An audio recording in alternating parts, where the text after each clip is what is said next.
Good morning. नमस्कार। SB exam में आप सभी का स्वागत है। आज हम लोग बात करने वाले हैं सोशल साइंस पेडागोगी की, सामाजिक विज्ञान शिक्षण शास्त्र की। सामाजिक विज्ञान शिक्षण शास्त्र का आज का टॉपिक है सामाजिक विज्ञान का पाठ्यक्रम। सामाजिक विज्ञान का पाठ्यक्रम पाठ्यक्रम किस तरह का होनी चाहिए सामाजिक विज्ञान में, इस पर हम लोग चर्चा करेंगे। दोस्तों, सी टेट में, जे टेट में, यूपी टेट में यदि आप 6 to 8 की तैयारी कर रहे हैं और सोशल साइंस आपका सब्जेक्ट है तो आपको पेडागोगी भी पढ़ना है।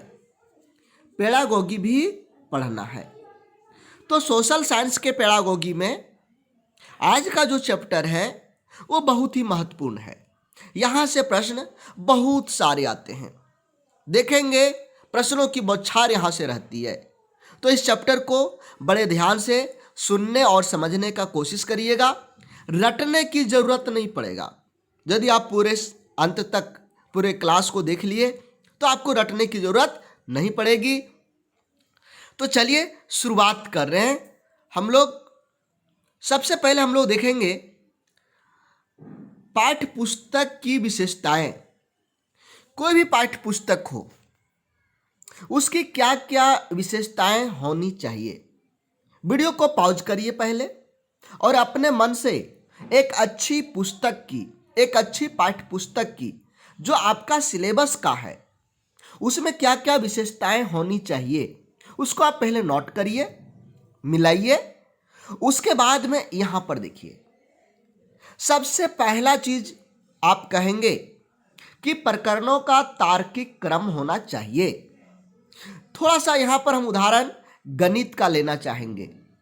गणित में यदि हम प्रकरण सबसे पहले भाग करवाएं, ये तीसरी क्लास की बुक है, उसके बाद घटाव का प्रकरण करवाएं, उसके बाद जोड़ करवाएं, उसके बाद गुना कराएं तो सही रहेगा। आप कहेंगे गलत है। सबसे पहले जोड़ होना चाहिए, उसके बाद घटाव होना चाहिए, उसके बाद गुना होना चाहिए, उसके बाद भाग होना चाहिए। ऐसे होने से बच्चे आसानी से सीखेंगे, क्योंकि भाग के क्रिया में ये सभी तीनों चीजें आती है। तो यदि हमको भाग सिखाना पड़े तो उसके पहले जोड़ घटाव गुना सिखाना ही पड़ेगा, तभी हम भाग सिखा पाएंगे। तो यहाँ पर ये तार्किक क्रम में नहीं है। भाग पहले दे दिया मतलब ये पहले नहीं होना चाहिए, पहले होना चाहिए जोड़। तो जो भी पाठ्य पुस्तक हो, सभी पाठ्य पुस्तक में प्रकरणों का एक तार्किक क्रम होना चाहिए। मतलब कौन सा टॉपिक पहले, उसके बाद कौन सा टॉपिक, उसके बाद कौन सा टॉपिक, उसके बाद कौन सा टॉपिक आएगा, ये क्रमवार होना चाहिए। देखिए, यदि हम बात कर लें आपके इतिहास की पाठ्य पुस्तक की, तो हम सबसे पहले यदि भारत चीन का युद्ध जो हुआ था उसको पहले दे दें।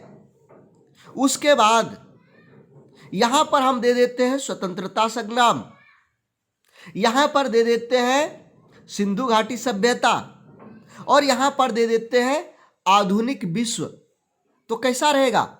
आप कहेंगे गड़बड़ है सर, इतिहास के प्रकरणों में सबसे पहले सिंधु घाटी सभ्यता आएगा तो 1 नंबर में इसको होना चाहिए, सिंधु घाटी सभ्यता। तो यहां पर ये जो क्रम है तार्किक नहीं था। मानव का विकास धीरे धीरे हुआ है, जिस कालखंड में हुआ है, जिस तरह से हुआ है, तो उस तरह से देने से बच्चों को अच्छा से समझ में आता है। तो प्रकरणों का तार्किक क्रम में होना चाहिए, यह पाठ्यपुस्तक की विशेषता है। दूसरी विशेषता है उपयुक्त छपाई। देखिए, जो भी आप पुस्तक खरीदने जाते हैं बाजार में, दुकान में, आप उसको उलट के देखते हैं कि बढ़िया से छपाई किया गया है या नहीं, ज़्यादा गलती तो नहीं है, कहीं बढ़िया उगा तो नहीं है, माने कहीं मिट तो नहीं गया है। तो ये सब भी उपयुक्त छपाई एक अच्छी पाठ्यपुस्तक की विशेषता है।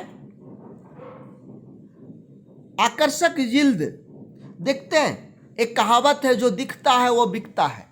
आप कोई दुकान चल जाइए, उसका दुकान का सजावट देखेंगे, बाहर से लगेगा आपका मनमोहक, लगेगा यही दुकान तो अच्छा है, यहीं पर घुसे, इसी दुकान से सामान खरीदेंगे। तो सजावट जो होता है ना, बहुत मायने रखता है। तो जिल्द, आपका जो कवर है वो अच्छा होना चाहिए, अट्रैक्टिव होना चाहिए, ताकि बच्चों को रुचि लगे, इसके अंदर जो पाठ होगा वो भी अच्छा होगा। यदि ऊपर में ही हम फुहड़ चीज़ें या गंदी चीज़ें या खराब चीज़ें जो देखने में अच्छा नहीं लगे कवर पर रहेगा, तो मन उछट जाएगा, अरे इसमें क्या पढ़ा है, इसमें अंदर में कुछ नहीं होगा, बेकार किताब है। तो आकर्षक जिल्द बहुत जरूरी होता है। उसके बाद आता है लेखक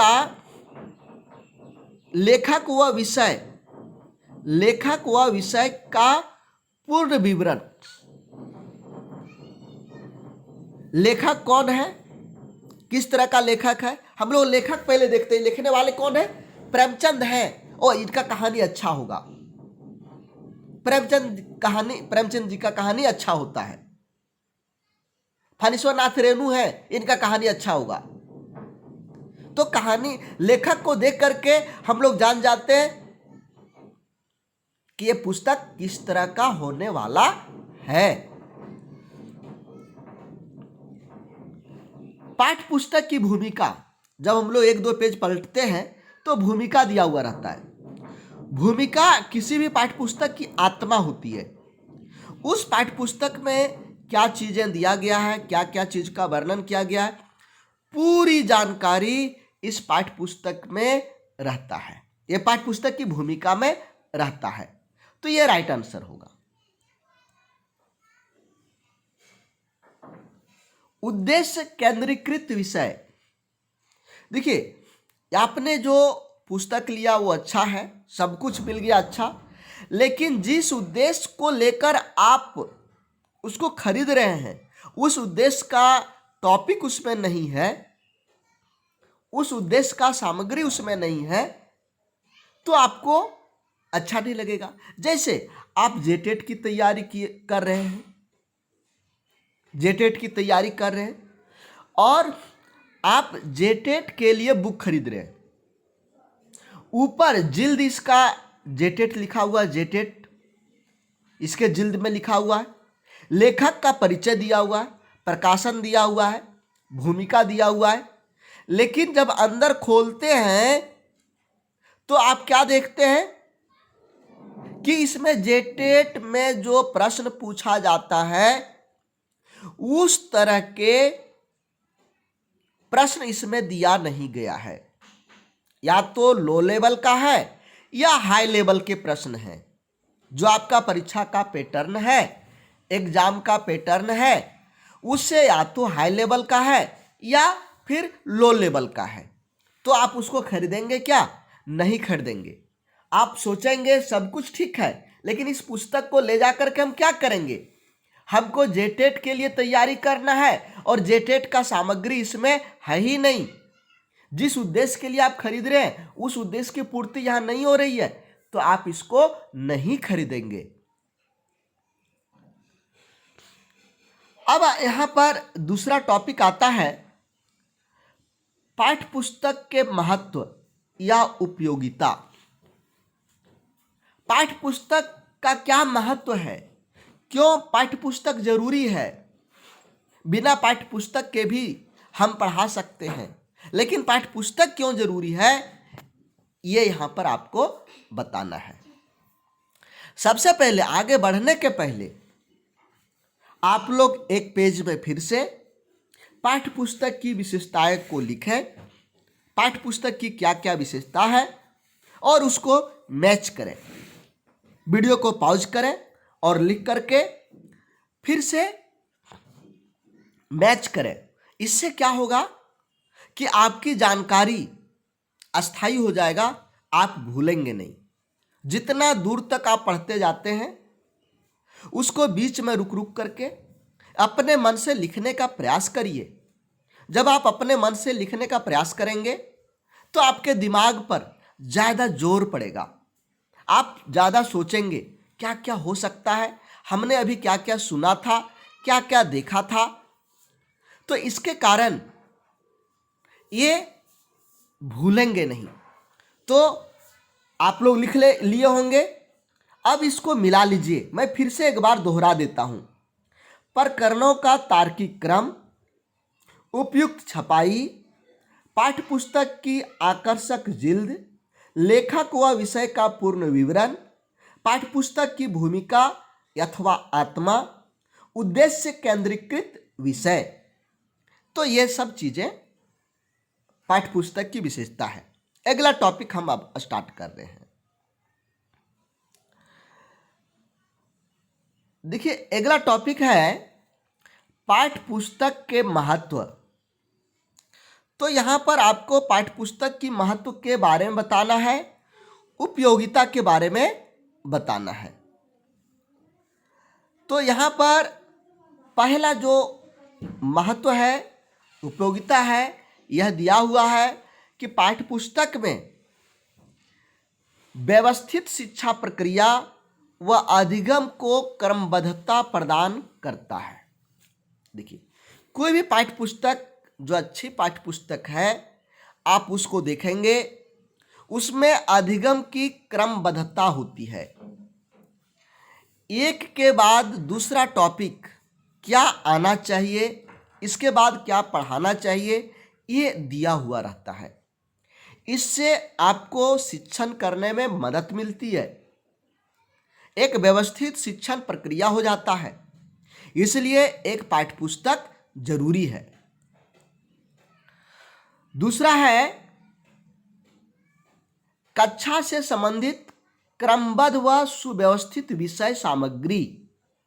यहाँ पर जो विषय सामग्री है ना, वो सुव्यवस्थित है, क्रमबद्ध है। जैसे एक एक के बाद दो, दो के हमेशा बाद तीन ही आता है। उसी तरह से पाठ्यपुस्तक में जो पठन सामग्री है, जो शिक्षण सामग्री है, वो क्रमबद्ध एक के बाद दो, दो के बाद तीन, इस तरह से दिया हुआ रहता है।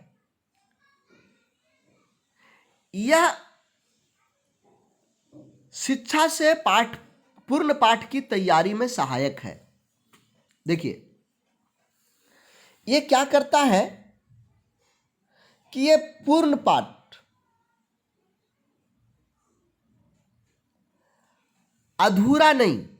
मान लीजिए एक टॉपिक है जोड़, गणित में, तो इस जोड़ में कितने तरह के जोड़ होते हैं, उस लेवल का, जिस लेवल का आप बच्चों को पढ़ा रहे हैं, तो वो सारी तरह के जोड़ एक क्रमबद्ध रूप में आपको मिल जाएगा, ताकि कोई भी तरह की जोड़ छूटे नहीं, यानी संपूर्ण तैयारी हो जाए बच्चों की, संपूर्ण तैयारी बच्चों की हो जाए। इसलिए पाठ्यपुस्तक आवश्यक होता है। ज्ञान का अपार भंडार, इसमें पाठ्यपुस्तक में विस्तृत विवरण दिया हुआ रहता है। विस्तृत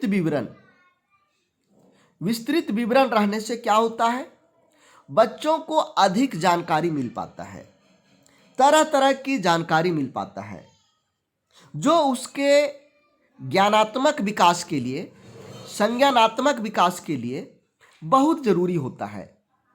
उसका मानसिक विकास इससे हो पाता है। तो ज्ञान का अपार भंडार एक पाठ्यपुस्तक होता है, इसलिए यह जरूरी है। उसके बाद है ज्ञान को सरलता व कठिनता के स्तर पर विभिन्न इकाइयों में बांटने में सहायक। देखिए, आप लोग देखते होंगे जल स्रोत,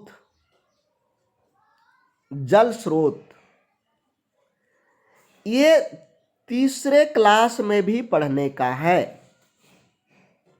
और जल के बारे में 12वीं कक्षा में भी पढ़ने के लिए दिया हुआ है। 12वीं कक्षा के साइंस जीव विज्ञान में, बायोलॉजी में।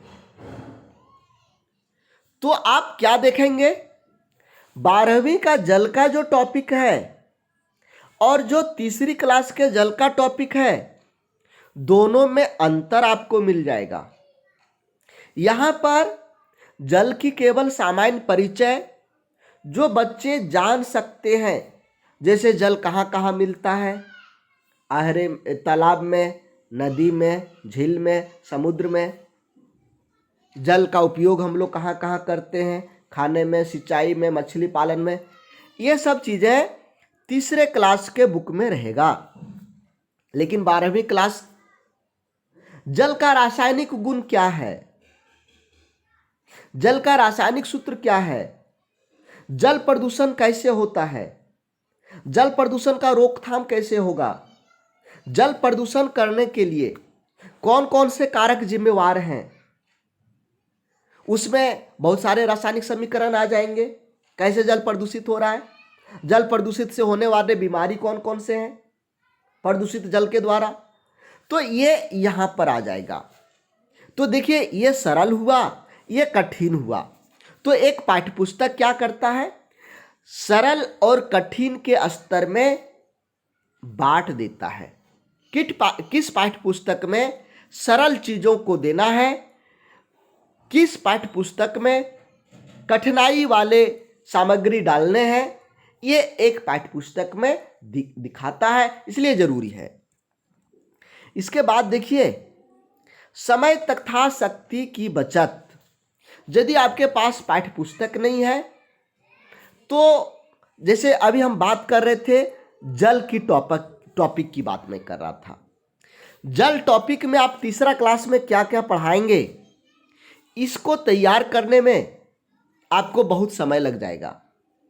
लेकिन पाठ्यपुस्तक में जल का टॉपिक का पूर्ण विवरण दिया हुआ है। वहाँ से आप पाठ योजना बनाएंगे, और कक्षा में चले जाएंगे। लेकिन यदि पाठ्यपुस्तक नहीं रहेगा, तो सबसे पहले जल टॉपिक का सामग्री आपको ढूंढना पड़ेगा। क्या क्या पढ़ाना है, क्या क्या इस लेवल का चीज़ें हैं, उसके बाद आप पाठ योजना बनाएंगे, उसके बाद आप कक्षा में जाएंगे। तो समय और शक्ति इसमें ज़्यादा खर्च हो जाएगा। लेकिन पाठ्यपुस्तक रहेगा तो समय और शक्ति का बचत होगा। ये पाठ के दोहराने में सहायक है। जो पाठ आपने बताया बच्चों के पास में पाठ्यपुस्तक है, तो वो घर में जाकर के खुद दोहराएंगे। जब जब उनकी ज़रूरत होगा तब तब उसको दोहराएंगे। तो ये पाठ्यपुस्तक बच्चों को दोहराने में भी सहायक है। ये बच्चों में रुचि भी जागृत करता है। बच्चों को किताब से पढ़ने में अच्छा लगता है, रुचि जागृत होता है, क्योंकि वहाँ पर बहुत सारे चित्र भी रहते हैं, बहुत सारे रुचिकर चीज़ें भी रहता है। इसके कारण मंदबुद्धि बालक के लिए भी ये लाभकारी है। किसके लिए? मंदबुद्धि बालक के लिए भी ये क्या है? लाभकारी है। किसके लिए? मंदबुद्धि बालक के लिए, मंदबुद्धि बालकों के लिए भी यह लाभकारी है। अब चलिए हम लोग बात करेंगे सामाजिक विज्ञान में पाठ योजना, इसकी शुरुआत करेंगे। लेकिन यहाँ पर हम आपको रोकेंगे। सबसे पहले आप पाठ्यपुस्तक के महत्व के बारे में एक पेज पर लिखिए, वीडियो को पॉज करिए और लिखिए। लिख करके फिर से इसको मिलान करिए कि आपने क्या क्या सीखा। देखिए, पाठ्यपुस्तक के महत्व और उपयोगिता के बारे में हम संक्षेप में एक बार फिर से दोहरा देते हैं। यह क्रमबद्धता प्रदान करता है। पाठ्यपुस्तक क्रमबद्धता प्रदान करता है, सुव्यवस्थित पठन सामग्री देता है, पूर्ण पाठ की तैयारी में सहायक है। ये ज्ञान का अपार भंडार को देता है। ये सरल और कठिन चैप्टर में बांटता है। इससे समय और शक्ति की बचत होता है। बच्चों को पाठ को दोहराने में सहायता होता है। बच्चों को इसमें रुचिकर लगता है और ये मंदबुद्धि बालकों के लिए भी लाभदायक है। तो आपने मिला लिया होगा। यदि आपने मिला लिया और सब मैच कर गया तो वीडियो को लाइक कर दीजिए, कक्षा को लाइक कर दीजिए और अपने दोस्तों को इसे शेयर कर दीजिए ताकि आपके दोस्त भी अच्छे से तैयारी कर सकें। तो आगे चलते हैं। अब हम लोग बात करेंगे सामाजिक विज्ञान में पाठ योजना।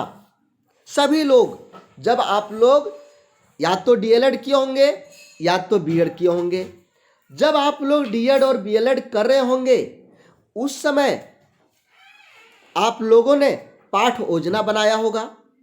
तो कल्पना करिए आपने पाठ योजना को कैसे कैसे बनाया था, पाठ योजना में कौन कौन सा टॉपिक आपने डाला था, पाठ योजना क्यों जरूरी है, वहां पर भी आपने पढ़ा होगा। पाठ योजना के लिए हम किस तरह से तैयारी करते हैं ये आप लोगों ने पढ़ा होगा। एक बार इसको सोचिए। जब आप सोच लेंगे उसके बाद आगे का वीडियो देखेंगे तो ज़्यादा आपको समझ में आएगा। तो आप वीडियो को पॉज करके पहले एक पाठ योजना का छोटा सा खाका बना लीजिए। जब आप खाका बना लेंगे कि पाठ योजना में किन किन बिंदुओं को समाहित करना होता है, उसके बाद आगे हम लोग देखेंगे तो क्या होगा, ये आपको समझने में मदद करेगा। तो चलिए आगे हम लोग देखते हैं। पाठ योजना की यदि हम बात करें तो पाठ योजना एक हमारा सामग्री है जो शिक्षण में सहायता करता है। कक्ष के दौरान, कक्षा संचालन के दौरान हम कक्षा को कैसे संचालित करेंगे, किन किन चीज़ों की ज़रूरत होगा, इन सब की जानकारी पाठ योजना में मिल जाता है। मतलब अनुदेशन कार्य में ये हमारी मदद करता है। तो पाठ योजना के निर्माण में हम 3 चरणों को फॉलो करते हैं। 3 चरणों से होकर हम पाठ योजना तैयार करते हैं। तो पाठ योजना तैयार करने का पहला सोपान है या पहला चरण है शिक्षण की पूर्व क्रियात्मक अवस्था। शिक्षण की पूर्व क्रियात्मक अवस्था। कक्षा में जाने के पहले आप क्या क्या तैयारी करेंगे, यह शिक्षण की पूर्व क्रियात्मक अवस्था है।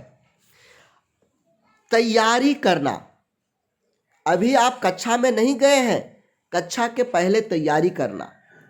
तैयारी में आप क्या करेंगे, आप शिक्षण सहायक सामग्री क्या होगा इसकी व्यवस्था कर लेंगे। उसमें आप होमवर्क क्या देंगे उस पर नोट अपना बना लेंगे। कौन सा शिक्षण विधि अप्लाई करेंगे, कौन सा शिक्षण विधि उस पाठ को पढ़ाने के लिए उपयुक्त होगा, वो उस शिक्षण विधि का चयन कर लेंगे। जो भी आवश्यक सामग्री है उसकी व्यवस्था करेंगे। ये सभी आपके हो गए पूर्व क्रियात्मक अवस्था, यानी तैयारी करना। कक्षा जाने के पहले तैयारी करना पूर्व क्रियात्मक अवस्था हो गया। उसके बाद दूसरा चरण होता है शिक्षण की अंतः क्रियात्मक अवस्था। अंतः क्रियात्मक अवस्था में आप कक्ष के दौरान, कक्षा में जब आप शिक्षण कर रहे होते हैं तो क्या क्या करेंगे, उसका पूर्व नियोजन ये है। सुचारू रूप से संपन्न करने हेतु पूर्व तैयारी। उसके बाद ये अंतःक्रिया का है, अंतःक्रिया अवस्था में, यानी आप कक्षा में हैं, उसके बाद आएगा उत्तर शिक्षण की उत्तर क्रियात्मक अवस्था, यानी अंतिम समय में आप क्या करेंगे जब आपका कक्षा का समाप्त होने का है। इसके बाद आता है पाठ योजना की महत्व। पाठ योजना क्यों जरूरी है, पाठ योजना क्यों जरूरी है? तो पाठ योजना क्या है? यह शिक्षक का पथ प्रदर्शक है। जब कक्षा में आप पढ़ा रहे होते हैं तो वो आपको एक पथ प्रदर्शक का रूप में काम करता है, आपको बताता है कि इसके बाद क्या करना है, इसके बाद क्या करना है, इसके बाद क्या करना है। ये सब कुछ आपको एक पाठ योजना बताता है। तो ये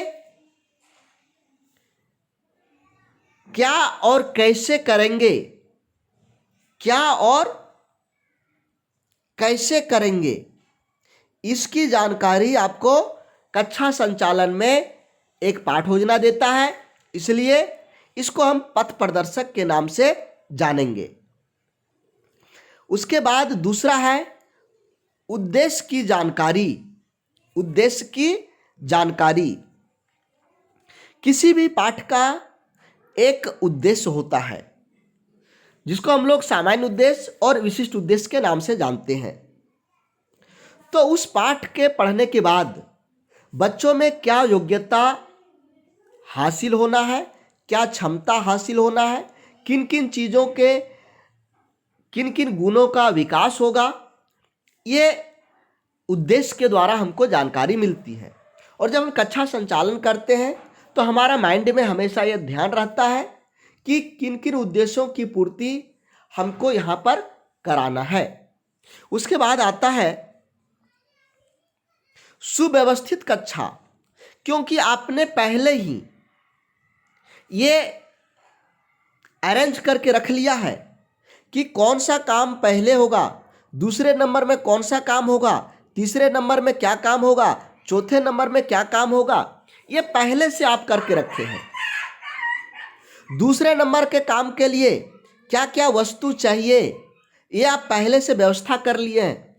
तीसरे नंबर के लिए क्या क्या व्यवस्था चाहिए, क्या क्या वस्तुएं चाहिए, वो सब आप पहले से व्यवस्था कर लिए हैं।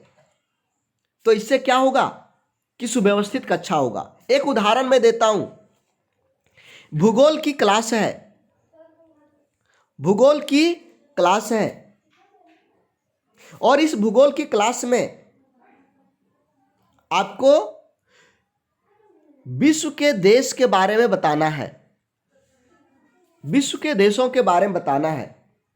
क्लास में तो आप आ गए, क्लास स्टार्ट कर दिए, तो यहां पर पता चला कि यहां पर ग्लोब रहता तो ज़्यादा जरूरी है, अच्छा से हम पढ़ा सकते थे, या मानचित्र रहता सभी देशों का तो हम ज़्यादा अच्छा से पढ़ा सकते थे। तो वहाँ पर यदि आप पहले से इनकी व्यवस्था नहीं कर लिए हैं तो क्या करेंगे, कक्षा के एक स्टूडेंट को कहेंगे अरे जाओ जल्दी ऑफिस जाओ, ऑफिस से ग्लोब लेकर के आओ। आप बच्चा ऑफिस गया, तब तक ऑफिस बंद, क्योंकि ऑफिस इंचार्ज जो है सो किसी दूसरे काम से विद्यालय से बाहर में है या दूसरे कक्षा में गया हुआ है। जहां पर ये सामग्री है उसका चाबी उस ऑफिस वाले जो जिस व्यवस्थापक है उनके पास है, तो वहां दौड़ के जा रहा है। तो क्या हो रहा है, हड़बड़ी, कक्षा सुव्यवस्थित नहीं हुआ, इधर उधर से परेशान है, कहाँ है कहाँ है कहाँ है कहाँ है, खोज रहे हैं, ढूंढ रहे हैं। तो ये सुव्यवस्थित होगा क्या, नहीं होगा। लेकिन यदि आप पाठ योजना तैयार कर लिए हैं तो आपको जानकारी मिल गया कि इसमें ग्लोब लगेगा, मानचित्र लगेंगे, तो आप उसकी व्यवस्था पहले से करके आएंगे कक्षा में। तो इससे क्या होगा, कक्षा में हड़बड़ी नहीं होगी, भागदौड़ नहीं होगा, सुव्यवस्थित कक्षा होगा। तो पाठ योजना सुव्यवस्थित कक्षा में मदद करता है। शिक्षण सहायक सामग्री का उपयोग। शिक्षण सहायक सामग्री, देखिए यहां पर यही मैं बात कर रहा था अभी। जो भी शिक्षण सहायक सामग्री है, पाठ योजना बनाते समय हम लोगों को ज्ञात हो जाता है, जानकारी हो जाता है कि कौन कौन सी शिक्षण सहायक सामग्री इस कक्षा में लगेगा। मान लीजिए ग्लोब लगेगा, तो हम क्या करेंगे, ग्लोब की व्यवस्था पहले कर लेंगे। जो स्कूल के व्यवस्थापक हैं उनसे हम अपने कक्षा के अनुसार जो जो सामग्री चाहिए वो सब सामग्री की व्यवस्था कर लेंगे व्यवस्थापक के सहयोग से।